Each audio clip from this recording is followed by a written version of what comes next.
Hello everyone, कैसे हो सभी लोग। मेरा नाम है प्रवीण कुमार यादव। मैं आप लोगों को मैथमेटिक्स में अलजेब्रा नाम का टॉपिक पढ़ा रहा था एमएससी प्री में। टॉपिक था अपना एमएससी प्री और उसमें अलजेब्रा और अलजेब्रा की भी यूनिट नंबर यूनिट 5th पढ़ा रहा था मैं, जिसमें हमने लास्ट क्लास में इनर प्रोडक्ट स्पेस क्या होता है वो पढ़ा, इनर प्रोडक्ट क्या होता है वो पढ़ा। उसके बाद उसमें इनर प्रोडक्ट की 2-3 थ्योरम्स थी, वो थ्योरम्स पढ़ी। इसमें कोची-श्वार्ट्ज इनइक्वालिटी आती है वो भी पढ़ा। उसके बाद 2-3 थ्योरम्स और पढ़ी। उसके बाद हमने ऑर्थोगोनल सेट पढ़ा, ऑर्थोनॉर्मल सेट पढ़ा और उसके बाद एक थ्योरम पढ़ी थी, कौन सी, ऑर्थोगोनल सेट अगर होता है कोई नॉन जीरो ऑर्थोगोनल सेट्स का कलेक्शन होता है तो उसको हम बोलते हैं अपने पास ये एलआई सेट बनेगा। अगर कोई सेट है जो नॉन जीरो ऑर्थोगोनल सेट है तो हम उसको बोलते हैं एलआई सेट है। ये हमने प्रूव कर लिया था। तो आगे की जो थ्योरम है हमारे पास वो है पाइथागोरस थ्योरम। कौन सी है? Pythagoras theorem. Sir Pythagoras theorem तो हमने पहले भी पढ़ी है, वो 9th-10th क्लास में। हाँ, वही पाइथागोरस समझो। पाइथागोरस थ्योरम क्या होती थी? अगर आपके पास ये कोई राइट एंगल ट्राइंगल है, मतलब 90 डिग्री अगर है ये, तो हम बोलते हैं ये अगर ए डिस्टेंस है, ये बी डिस्टेंस है, तो हम बोलते हैं कि ये ए बी सी की A B square plus B C square equal to क्या होता है? ए सी स्क्वायर होता है। ये बात हम जानते हैं बहुत पहले से कि A B square plus B C square equal to A C square होता है। वेक्टर्स को कैसे नोट करते हैं? अगर अपने पास ए वेक्टर ये है और मान लो कोई भी बी वेक्टर ये है, ये अपने पास बी वेक्टर है, तो हम बताओ ए प्लस बी वेक्टर क्या होता है? यही होता है क्या ए प्लस बी वेक्टर? ए प्लस बी वेक्टर सही है। हाँ, ये अब अपने पास ए प्लस बी होता है। अब बताओ अगर आपके पास एक वेक्टर ये है ए वेक्टर और ये 90 पर है बी वेक्टर, ये 90 पर है, तो बताओ ये वाला जो वेक्टर बनेगा वो कौन सा वेक्टर बनेगा? ए वेक्टर प्लस बी वेक्टर, तो ये बनेगा ए वेक्टर प्लस बी का वेक्टर, ए प्लस बी वेक्टर बनेगा। ये क्लियर है कि नहीं है? तो हम यहाँ से क्या बोल सकते हैं, अगर ये ए वेक्टर है, ये बी वेक्टर है और ये अगर ए प्लस बी वेक्टर है, तो हम लिखेंगे ए वेक्टर का स्क्वायर प्लस बी वेक्टर का square equal to A plus B का स्क्वायर। तो हम यहाँ से लिख सकते हैं कि ए वेक्टर का स्क्वायर प्लस बी वेक्टर का स्क्वायर इक्वल टू कौन सा? ए प्लस बी के कंप्लीट वेक्टर का स्क्वायर। ये बनेगा कि अपने पास, और स्क्वायर का मतलब होता है कि उनकी जो डिस्टेंस है वो हमारे पास क्या हो रही है। तो मैं बोलूँगा यहाँ से a square plus b square is equal to A plus B का स्क्वायर। इसका मतलब इनका जो मैग्नीट्यूड है वो मैग्नीट्यूड अपने पास क्या हो रहा है? मैग्नीट्यूड का स्क्वायर बन रहा है अपने पास, क्योंकि ये तो मैग्नीट्यूड ही है अपने पास। इतनी डिस्टेंस मैग्नीट्यूड होती है वेक्टर की, ये भी वेक्टर की मैग्नीट्यूड होती है, ये भी वेक्टर का मैग्नीट्यूड होगा। ओके, यहाँ पर अपने पास अगर मैं u और v दो एलिमेंट लेता हूँ कैपिटल V वेक्टर स्पेस के अंदर से, तो u और v दोनों ही क्या बनते हैं? वेक्टर्स बनते हैं। u और v क्या बनते हैं? वेक्टर्स बनते हैं। और अगर ये u और v कैसे वेक्टर हैं? ऑर्थोगोनल हैं, ऑर्थोगोनल वेक्टर्स हैं। ऑर्थोगोनल वेक्टर है तो हम क्या बनेंगे? क्या बोलेंगे? u, v का जो IP बनेगा वो 0 बनेगा। ऑर्थोगोनल मतलब 90 डिग्री पर है। तो अगर एक वेक्टर u है तो ये है v, तो ये वाला वेक्टर क्या बनेगा अपने पास? u plus v। सही है। तो ये अगर u वेक्टर है, ये v वेक्टर है, तो ये बनेगा u प्लस v वेक्टर। यहाँ पर u वेक्टर का नॉर्म क्या होता है? डिस्टेंस होती है। तो मैं बोलूँगा अपने पास फॉर्मूला क्या बनेगा? ये नॉर्म ऑफ u का square plus norm of v का square equal to norm of u plus v का स्क्वायर। ये बात ही तो क्या होती है? अपने पास पाइथागोरस थ्योरम होती है, और यही अपने पास थ्योरम है जिसे हमें प्रूव करना पड़ेगा। ओके, तो हम हेडिंग लिखते हैं पाइथागोरस थ्योरम और उसको प्रूव करते हैं। फिर हेडिंग लिखना है Pythagoras theorem.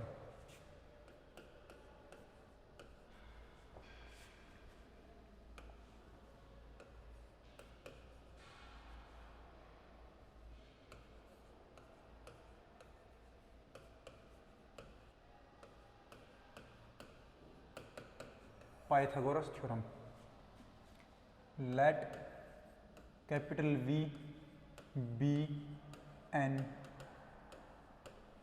inner product space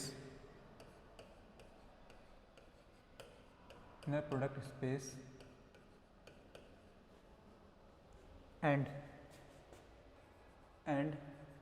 u comma v belongs to capital V are orthogonal vectors.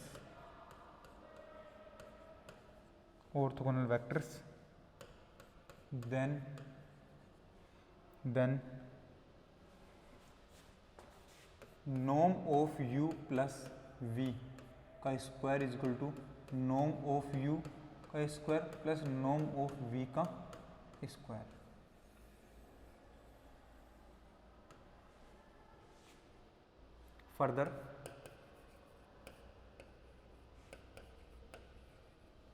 Further if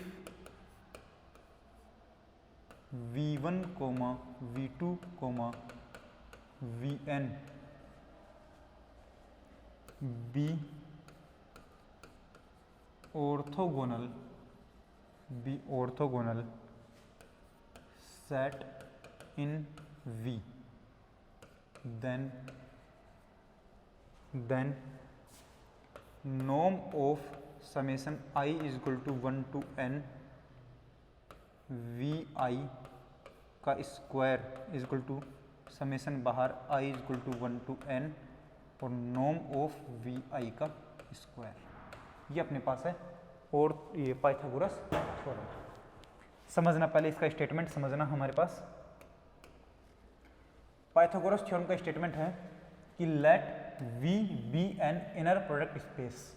V अपने पास एक IPS है, इनर प्रोडक्ट स्पेस है. इनर प्रोडक्ट स्पेस का मतलब क्या है कि आप u, v वाली जो चार प्रॉपर्टी हैं वो सेटिस्फाई हो रही होंगी. u और v अपने पास कैपिटल V के अंदर से दो एलिमेंट हैं. Are orthogonal vectors. u और v कैसे वेक्टर हैं? ऑर्थोगोनल. मतलब u, v का IP 0 दे रखा है हमें. देन आपको ये प्रूव करना है कि u प्लस v का नॉर्म का स्क्वायर इज इक्वल टू बनेगा नॉर्म ऑफ u का square plus norm of v का स्क्वायर. आप सीधी सीधी बात ये कह सकते हो कि अगर आपके पास इन सभी का जोड़ दे रखा है तो जोड़ करके ऐड करके फिर आप नॉर्म का स्क्वायर निकालो या अलग अलग का नॉर्म का स्क्वायर निकाल करके ऐड कर दो. बात ये है. तो अगले हम बोलेंगे 2 तक नहीं, आप 3 तक, 4 तक, 5 तक जितने भी अपने पास एलिमेंट लेने उन सभी एलिमेंट के लिए ऐसी प्रॉपर्टी कर सकते हो. कब? कि if v1 v2 v3 vn आपके पास ऑर्थोगोनल सेट के एलिमेंट हैं v के अंदर, देन आप बोलोगे ये सारे कैसे हैं? ऑर्थोगोनल सेट के. तो ये सारे 90 पर हैं. हम क्या बोलेंगे? देन इन सभी को ऐड करके फिर उनका नॉर्म का स्क्वायर निकाल लो या सभी का पहले नॉर्म का स्क्वायर निकाल करके फिर ऐड कर दो. बात बराबर ही है क्योंकि यहाँ पर भी क्या है, दोनों को ऐड करके फिर नॉर्म का स्क्वायर निकालो या दोनों का नॉर्म का स्क्वायर निकाल करके ऐड कर दो. बात वही है. समझे कि नहीं समझे? समझ गए हैं. तो हम अब यहाँ पर बात करते हैं कि हमें थ्योरम प्रूव कैसे करनी है. थ्योरम का प्रूफ देखते हैं हम.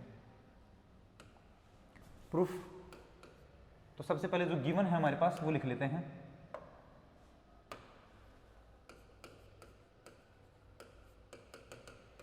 कि let V is an IPS inner product space and u, v belongs to V are orthogonal vectors. Orthogonal vectors का मतलब होता है कि आपके पास दैट इज u, v का IP क्या बनेगा? 0 बनेगा. u, v का IP क्या बनता है? 0 बनता है. ये ऑर्थोगोनल वेक्टर्स अपने पास. ठीक है. ये दे रखा अपने पास. तो मैं बोलूंगा देन यहां पर लिखते हैं लेट u, v अगर आपके पास कैपिटल V से है तो दोनों का सम भी तो हमारे पास कैपिटल V से ही आएगा, दोनों का जोड़. ठीक है. देन आपको वैल्यू निकालनी है norm of u plus v का square. Norm of u plus v का स्क्वायर निकालना है. क्यों? क्योंकि आपको यही तो दिखाना है norm of u plus v का स्क्वायर इसके बराबर आना चाहिए. ठीक है. यहाँ पर बनाते हैं तो वैल्यू क्या बनेगी बताओ? नॉर्म ऑफ एलिमेंट क्या होता है? उसी एलिमेंट को उसी एलिमेंट के साथ IP करते हैं तो वैल्यू बनेगी IP of u plus v u plus v. यहाँ से ओपन करूँगा तो वैल्यू क्या बनेगी अपने पास? Norm of u plus v का square is equal to u को इन दोनों के साथ लिखूंगा तो ये वैल्यू बनेगी u comma u plus V, और अब v को लिखूंगा इसके साथ तो क्या वैल्यू बनेगी v comma u plus v. आगे अपने पास वैल्यू बनेगी नॉम ऑफ u प्लस v का square is equal to u को u के साथ, तो नॉम of sorry I P of u comma u plus I P of u comma v plus I P of v comma u plus I P of v comma v। ये value बनेगी अपने पास।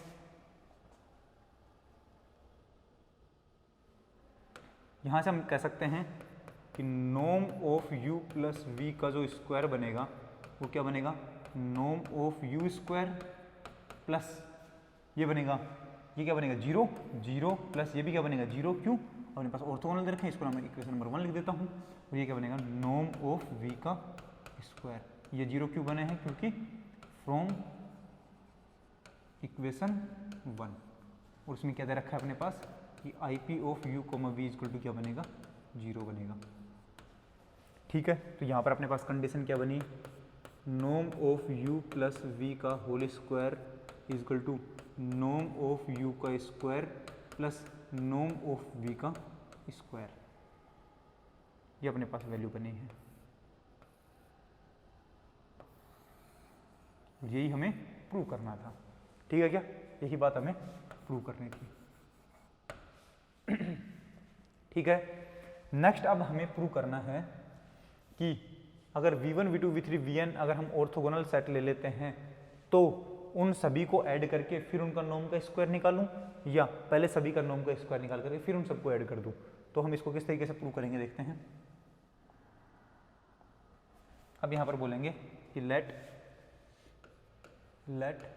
s is equal to v1 comma v2 comma vn is an orthogonal set. Orthogonal set इसका मतलब क्या है, that is अगर आप vi को vj के साथ ip निकालते हैं तो जीरो बनेगा। कब, जब i not equal to j होता है तब। एंड अगर आप vi को vj के साथ ip निकालते हैं तो वैल्यू बनेगी नॉन जीरो। कब, जब i इक्वल टू होता है j। मतलब खुद वेक्टर को खुद के साथ ip निकालोगे तो वैल्यू बनेगी नॉन जीरो, और किसी एक वेक्टर को दूसरे वेक्टर के साथ ip निकालोगे तो वैल्यू बनेगी जीरो। ये हमें किसने बताया, ऑर्थोगोनल ने बताया। तो मैं बोलूँगा देन बताओ हम वैल्यू क्या निकालें। हम बोलेंगे कि हमें वैल्यू किसकी निकालनी है, पहले इसकी वैल्यू निकालनी है कि नॉर्म ऑफ सभी का जोड़। तो मैं बोलूँगा यहाँ पर लिख दें then norm of summation v i का स्क्वायर, और यहाँ पर है i इज इक्वल टू 1 से लेकर के n तक। तो ये वैल्यू बनेगी अपने पास कितनी, ये बनेगा खुद का खुद के साथ ही, तो वैल्यू बनेगी I P of summation v i comma summation v j लिख सकता हूँ क्या, i इज इक्वल टू 1 से लेकर के n तक, और ये j इज इक्वल टू 1 से लेकर के n तक। वैल्यू तो वही है, ये भी सभी का समेशन है, ये भी सभी का समेशन है। ये समेशन क्या बनेगा v1 v2 v3 vn तक, प्लस ये भी क्या बनेगा v1 v2 v3 vn तक बनेगा। ठीक है, तो ये अपने पास वैल्यू क्या बनेगी, समेशन आ गया इसका भी बाहर i is equal to 1 to n, और इसका समेशन मिल जाएगा बाहर j is equal to 1 to n। अंदर वैल्यू क्या बनेगी vi कोमा vj। सही कि नहीं। यहाँ से वैल्यू बताओ क्या बनेगी अपने पास, अगर i और j इक्वल हैं तब तो वैल्यू बनेगी नॉन जीरो, और अगर i और j इक्वल नहीं है तब वैल्यू बनेगी जीरो। इसको मतलब बताओ जब अपने पास वैल्यू i और j की वैल्यू नॉट इक्वल रहेंगी तब जीरो बन जाएगा क्या, तो तब सब के लिए तो क्या बन जाएगा जीरो जुड़ जाएगा, और जब i और j इक्वल होंगे तब अपने पास क्या बनेगा नॉन जीरो बनेगा। इसका मतलब अपने पास है कि ये जब i की वैल्यू j होगी तब क्या बनेगा i इज इक्वल टू 1 से लेकर के n तक, j की वैल्यू जब जब j की वैल्यू i होगी तब ये क्या बनेगा नॉन जीरो बनेगा। तो मैं बोलूँगा जब j की वैल्यू i होगी उस वाले केस के लिए क्या बनेगा j is equal to i के लिए क्या बनेगा vi कोमा vi, क्योंकि j is equal to i पर हमने लिया है, और j वाला खत्म हो जाएगा क्योंकि अब j है ही नहीं अपने पास, और j is equal to i पर हमने ये केस ले लिया है। सही कि नहीं है। इसको हम क्या लिख सकते हैं,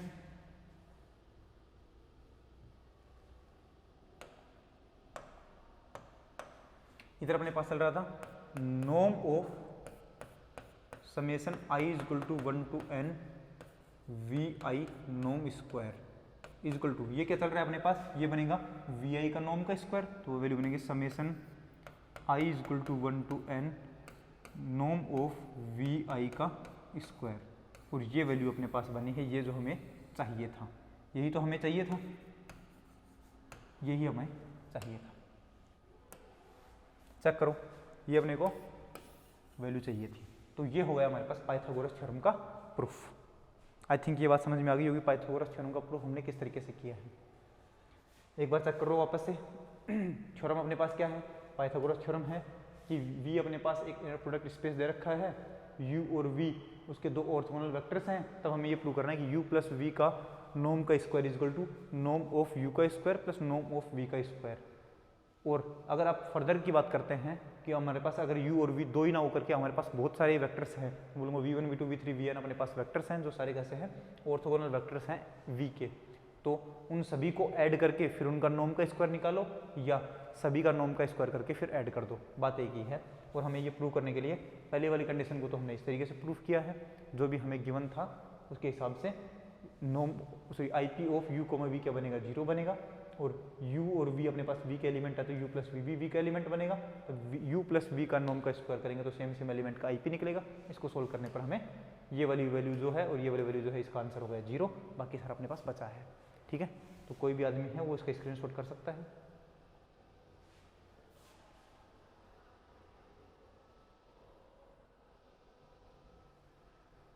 ये तो अपने पास है थ्योरम, थ्योरम का आप स्क्रीनशॉट कर सकते हो जल्दी से।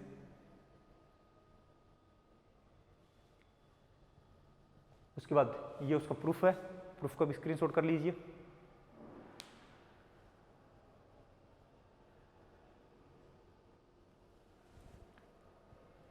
और ये आ गया अपने पास कंप्लीट थ्योरम का प्रूफ हो चुका है। अब हम नेक्स्ट थ्योरम की बात करते हैं।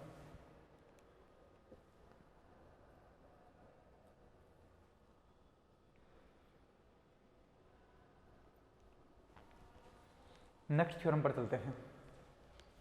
नेक्स्ट थ्योरम है अपने पास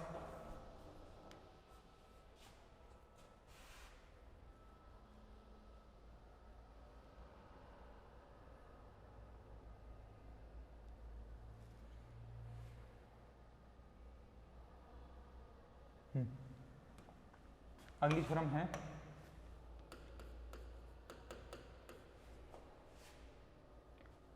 late V be an inner product space, inner product space and S is equal to V1 comma V2 comma Vn is orthonormal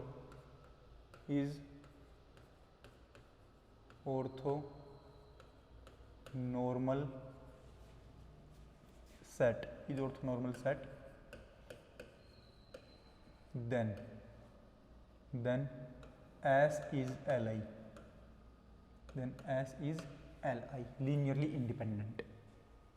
proof करना है इसका, जैसे हमने कल की क्लास में प्रूव किया था कि अगर आपके पास कोई ऑर्थोनॉर्मल सेट, यहाँ पर ऑर्थोनॉर्मल दे रखा है, कल क्लास में ऑर्थोगोनल दे रखा था कि अगर आपके पास ऑर्थोगोनल सेट का कोई कलेक्शन है या ऑर्थोगोनल सेट दे रखा है, तो वो सारा जो ऑर्थोगोनल सेट है वो अगर नॉन जीरो एलिमेंट्स का है तो वो Li भी बन जाता है। और उसका प्रूफ हमने कैसे किया था, उस चीज़ का प्रूफ हमने किया था कि अगर S is equal to V1 V2 V3 Vn कैसा है, नॉन जीरो वेक्टर्स का कलेक्शन है, और कैसा है ये ऑर्थोगोनल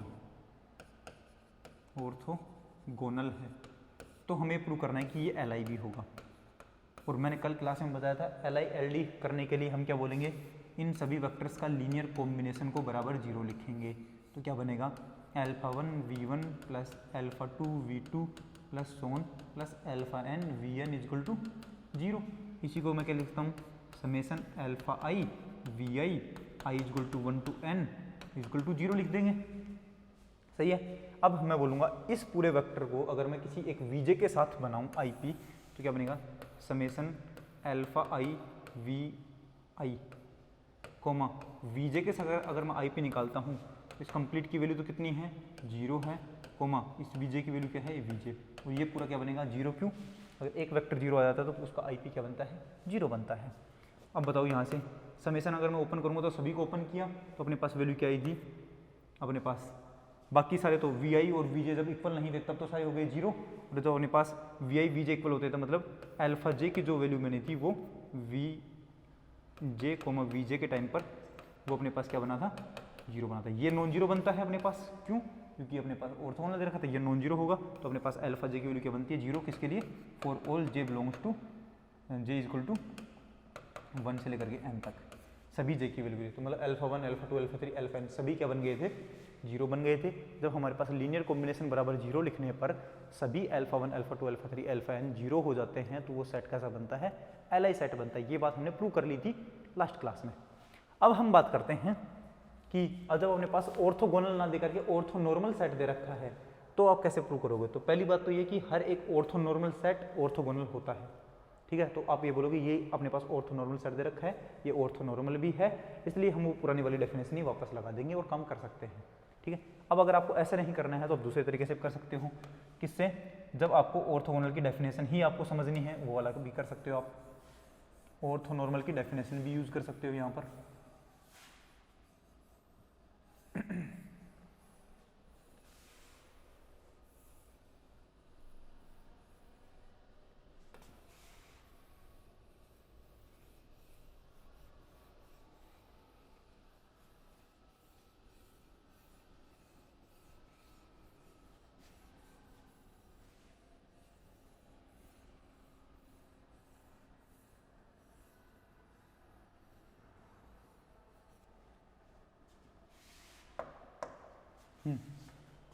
प्रूफ करते हैं इसका। तो सबसे पहले तो late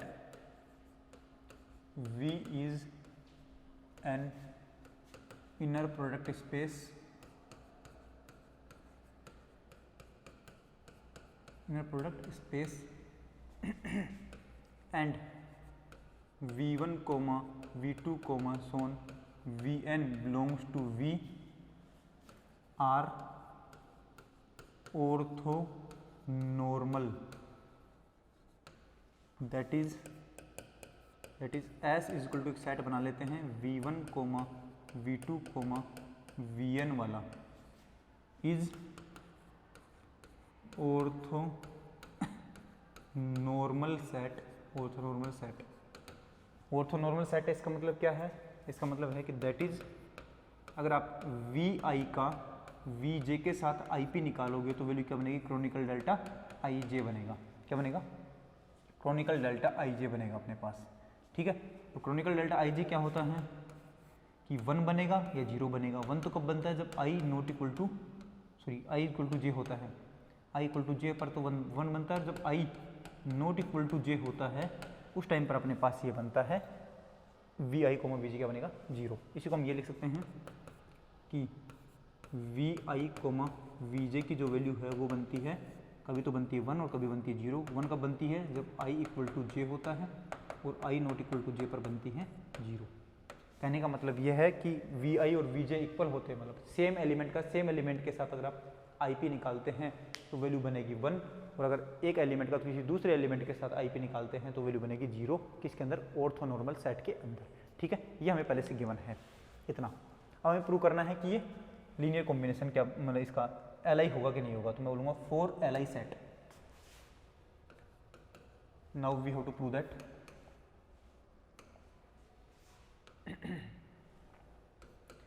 now we have to prove that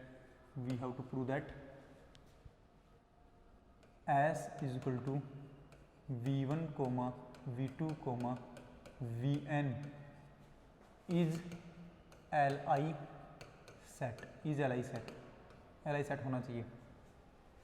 और इसके लिए मैं बोलूँगा for this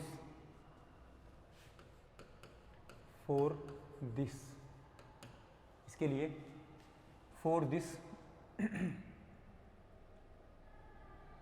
there exist alpha 1 comma alpha 2 comma alpha 3 comma so on alpha n belongs to f such that alpha 1 v1 plus alpha 2 v2 plus so on alpha n vn is equal to 0। ये क्या होता है, linear combination को equal to 0 रखना पड़ता है LI या LD check करने के लिए। अब ये क्या बनेगा अपने पास, summation i is equal to 1 to n alpha i vi is equal to क्या बन रहा है 0। ये बनेगा अपने पास इक्वेशन नंबर 1।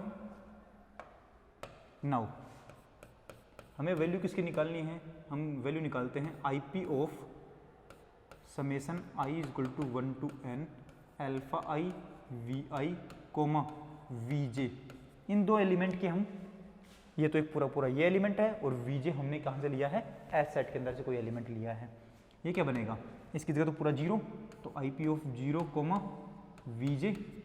0 कोमा vj का मतलब क्या है कि 0 का आप जब किसी भी वेक्टर के साथ IP निकालते तो आंसर क्या बनता है, 0 बनता है। इसका मतलब हुआ हमारे पास कि IP of summation i is equal to 1 to n alpha i vi comma vj is equal to क्या बनेगा, 0 बनेगा। इसको हम किस तरीके से लिख सकते हैं, इसको ओपन करूंगा तो ओपन करने पर हमें पता लगेगा कि वैल्यू क्या आई है, ये alpha 1 v1 plus alpha 2 v2 plus so on plus alpha i, ये कहीं ना कहीं पर अपने पास क्या बना होगा, alpha j minus 1 vj minus 1 बना होगा plus alpha j vj plus alpha j plus 1 vj plus 1 और प्लस आगे alpha n vn comma vj। इसकी वैल्यू क्या बन रही है, 0 बन रही है। यहाँ से हम क्या लिख सकते हैं, अपने पास ये पूरा क्या था, IP था, IP। यहाँ से हम क्या बोलेंगे, हम इसको लिखेंगे अल्फा 1 बाहर और ये v1 का vj के साथ, तो बनेगा v1 coma vj plus alpha 2 v2 का vj के साथ और plus so on plus alpha j minus 1 vj minus 1 comma vj plus और यहाँ से क्या बनेगा alpha j vj comma vj और लास्ट में प्लस अल्फा j प्लस 1 बाहर vj प्लस 1 कोमा vj और plus so on plus alpha n vn comma vj is equal to 0। देखो v1 का vj के साथ IP 0 क्योंकि ऑर्थोनॉर्मल दे रखा है, v2 का vj के साथ IP 0 क्योंकि ऑर्थोनॉर्मल दे रखा है, vi माइनस 1 का vj के साथ IP 0 क्योंकि ऑर्थोनॉर्मल दे रखा है, vj का vj के साथ IP बनेगा 1 और बाकी सबके साथ क्या बनेगा 0, बाकी सबके साथ क्या बनेगा 0। क्यों, क्योंकि v1 v2 v3 vn क्या है अपने पास, ऑर्थोनॉर्मल सेट है। तो यहाँ से मैं क्या बोल पाऊँगा, बाकी तो alpha 1 into 0 plus alpha 2 into 0 plus so on alpha j minus 1 into 0 plus alpha j into 1 plus alpha j plus 1 into 0 और so on plus alpha n into 0 is equal to 0 है। बाकी सारे हो चुके हैं 0, अपने पास वैल्यू क्या बची है, alpha j into 1 is equal to 0 बचा है। इसका मतलब अल्फा j की वैल्यू भी क्या बन गई है, 0 बन गई है। अब हमने अल्फा j कोई भी एक एलिमेंट लिया था, यहाँ पर कोई भी एक ये एलिमेंट लिया था, अभी अल्फा j अल्फा 1 भी हो सकता है, सॉरी vj हमने कोई भी एक एलिमेंट लिया था ये j वाला, तो ये j की वैल्यू 1 भी हो सकती है, 2 भी हो सकती है, 3 भी हो सकती है, n भी हो सकती है अपने पास। तो मैं बोलूँगा वही vj के लिए अपने पास अल्फा j यहाँ पर बना है, और वो किसके लिए बना है, for all j is equal to 1 to n के लिए, 1 से लेकर के n तक के सभी n के लिए। इसका मतलब क्या है कि अल्फा 1 भी 0 बना है, अल्फा 2 भी 0 बना है, अल्फा 3 भी 0 बना है, अल्फा 4 भी 0 बना है, और ऐसे ही